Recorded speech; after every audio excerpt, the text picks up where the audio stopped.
De acordo com todas as leis da aviação, uma abelha não poderia voar de maneira alguma. Suas asas são pequenas demais para levantar seu corpo gordinho do chão. Mas a abelha, é claro, voa assim mesmo, porque as abelhas não dão a mínima para que os humanos acham impossível. Quem tá vivo sempre aparece. Desde que eu fiz o meu pitching pra Shrek 5, eu comecei a revisitar vários dos filmes da DreamWorks, em especial os que saíram entre 2000 e 2010. Entre esses tinha um que eu tava mais empolgado do que os outros pra poder rever. E pelo título desse vídeo vocês já devem saber que eu tô falando de B-Movie. Mas por que dessa empolgação? Bom, B-Movie por algum motivo sempre foi um filme que eu conversei com muitas pessoas sobre, e a maioria delas dizia que era um filme que trazia boas memórias de infância, ou que era um caótico, divertido, e até mesmo que é um filme subestimado. Mas eu não gosto de B-Movie. Correção. Eu não gostava de B-Movie. Por algum motivo, a minha memória de infância me dizia que esse filme era bem chato. Mas reassistindo hoje, provavelmente uns 6 ou 7 anos depois da última vez que eu tinha visto, eu consigo apreciar bastante coisa disso aqui. Eu posso até dizer que eu gostei. Gostei bastante. Mas eu ainda tenho alguns problemas com o filme e eu vou tentar explicar eles ao longo desse vídeo. E definitivamente não. De forma alguma eu acho que isso aqui seja uma obra-prima subestimada. Esse título, na verdade, vai para um outro filme da DreamWorks. E antes de qualquer interpretação desnecessariamente complexa, vamos recapitular a história do longa. Ou pelo menos tentar fazer isso. You like jazz? I'm sorry. You know, I'm sure this is very disconcerting. Yeah. B-Movie é literalmente uma piada que foi longe demais. A ideia surgiu numa conversa entre o Jeffrey Katzenberg, que é um dos fundadores da DreamWorks, e o comediante Jerry Seinfeld, quando um deles fez um trocadilho com o termo B-Movie, que se refere aos filmes B, de baixo orçamento, de segunda linha lá em Hollywood. Mas essa nomenclatura tem a sonoridade idêntica à de B-Movie, ou um filme abelha. E poucos dias depois, o Katzenberg apareceu com um roteiro completo e pediu pro Seinfeld dar voz ao protagonista. Em B-Movie nós acompanhamos a história do Barry B. Benson, ou BBB. Você faria um dia chegar. O Barry é o típico protagonista de espírito livre, que sonha em sair da colmeia e abomina essa ideia de ter que trabalhar na produção de mel pro resto da vida. E se você acha que isso é o começo de uma história genérica, meu amigo, você não faz ideia do que vai acontecer. O Barry consegue sair da colmeia sem muitos problemas junto com o batalhão de polinistas, e nessa saidinha ele conhece a Vanessa, uma humana que salva a vida dele. E para poder agradecer ela, ele quebra a regra número 1 das abelhas e conversa com uma humana.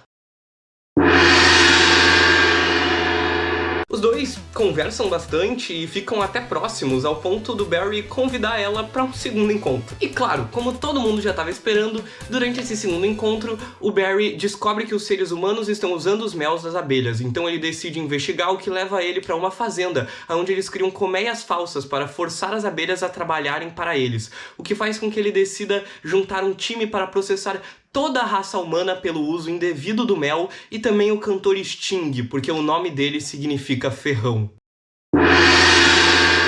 Sim, o vocalista da banda The Police, inclusive é o próprio Sting que dá voz a ele mesmo nesse filme. Isso que eu nem mencionei, que tem uma piada com uma marca de mel do Ray Liotta, e daí quando o Ray Liotta aparece, é ele mesmo que tá dando voz pro personagem dele. Então nós temos participações especiais do Sting e do Ray Liotta nesse filme. O que tá acontecendo? Mas enfim, a gente tem algumas cenas muito boas de tribunal e acaba com o Barry ganhando o caso, o que faz com que os humanos não utilizem mais do mel das abelhas. Nesse ponto, as abelhas descobrem que elas estavam produzindo muito mais mel do que elas utilizavam, então todas elas meio que ficam de férias pra sempre. Então, quando você acha que o filme já tá insano, o terceiro ato vem e te explica que por conta das abelhas terem entrado de férias, todas as flores do mundo morreram muito rápido. Então o Barry e a Vanessa vão ter que ir pra outro estado pra pegar as últimas flores vivas do mundo que estão sendo usadas em um desfile, pra trazer elas pra Nova York, pra que assim eles possam repolinizar todo o planeta Terra. A conclusão desse conflito final, inclusive, são milhares de abelhas conseguindo levantar um avião por baixo e pilotando ele até a pista de pouso. Bom, com tudo isso explicado, tem uma grande dúvida que ainda fica na minha cabeça e que também é o meu maior problema com esse filme. Sugar. Oh, honey, honey.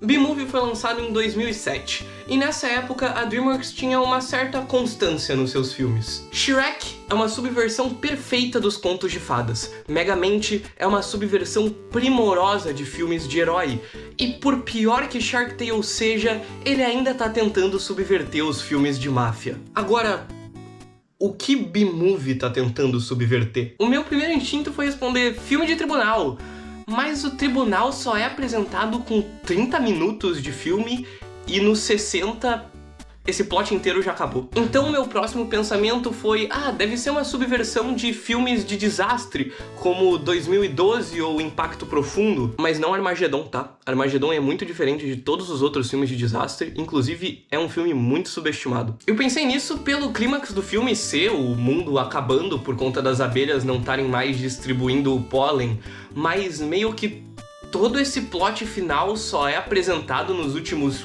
15 minutos? Certo, descartamos a ideia desse filme ter que ser a subversão de alguma coisa, mas ainda assim, qual é o ponto? Esse filme é sobre a importância das abelhas? Não parece ser, até porque na maior parte do tempo ele nem segue como abelhas realmente funcionam. Então é sobre o romance dos dois mundos diferentes, à la Romeu e Julieta. Não, na verdade não, essa ideia do amor proibido entre o Barry e a Vanessa é citada umas 2 vezes por algum personagem, mas ela nunca impacta a história de maneira nenhuma. Pois é, esse filme não é muito bem escrito. E nesse ponto eu tinha desistido desse vídeo. Não tinha como eu fazer um vídeo comentando sobre um filme que não significa absolutamente nada. Até que eu falei essa frase em voz alta. B-Movie não significa absolutamente nada. E esse é o momento em que eu vou analisar muito mais profundamente do que eu devia o filminho de abelhas da DreamWorks.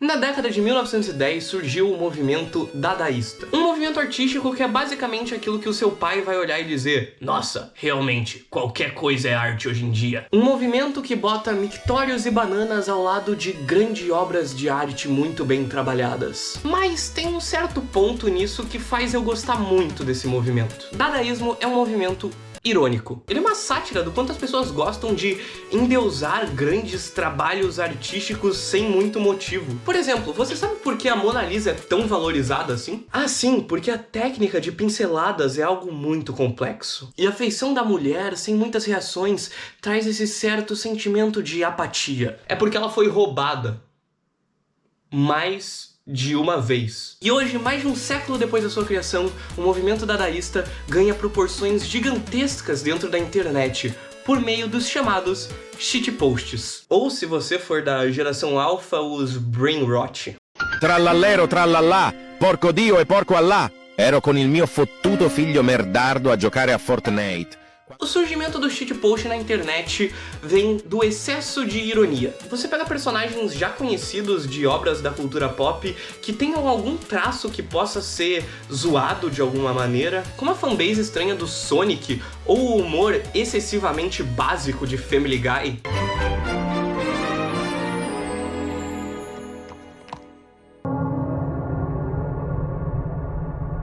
E coloca esses personagens em situações dadaístas, sem muito sentido, mas que por algum motivo meio que são engraçadas. E dentro desse movimento, principalmente na gringa, é muito comum que os alvos principais dessa sátira sejam filmes, que não necessariamente são bons, mas têm um espaço na memória do público. Uma memória muito mais de diversão e entretenimento do que de respeito sobre a obra. Porque dificilmente você vai ver esse tipo de piada sendo feita a exaustão na internet e mirar em Como Treinar o Seu Dragão, por exemplo. É muito difícil um filme cumprir esses dois papéis, de ser genuinamente bom e ser material pra shitpost. O único que eu consigo pensar que conseguiu fazer isso é Shrek. Porque me desculpa, gente, mas B-Movie não é genuinamente bom. Mas por outro lado, ele é perfeito pra ser usado como uma piada. O próprio filme já não tá se levando a sério. Ele literalmente abre com a frase: de acordo com as leis da aviação, uma abelha não poderia voar de maneira alguma.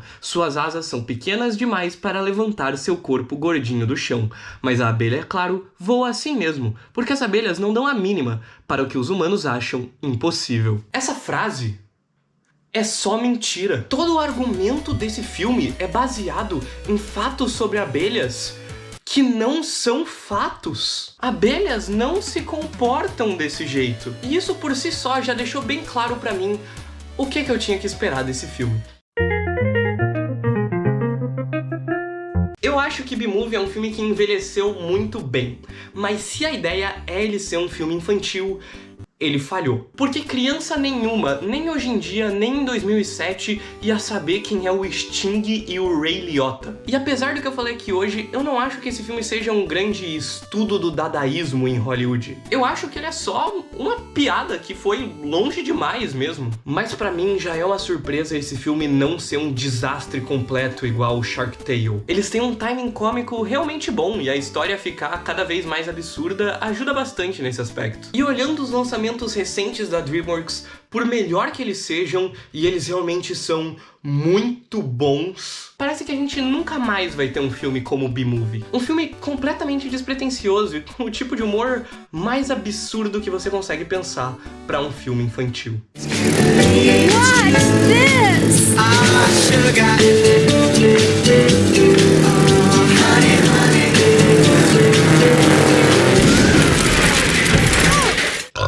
Sim, eu cortei o cabelo. Não, eu não vou atualizar meu bonequinho. Vivam com isso. Mas eu espero que vocês tenham gostado desse vídeo. Se gostaram, por favor, deixa um joinha, se inscreve e comenta alguma coisa, porque ajuda bastante. No resto, tchau.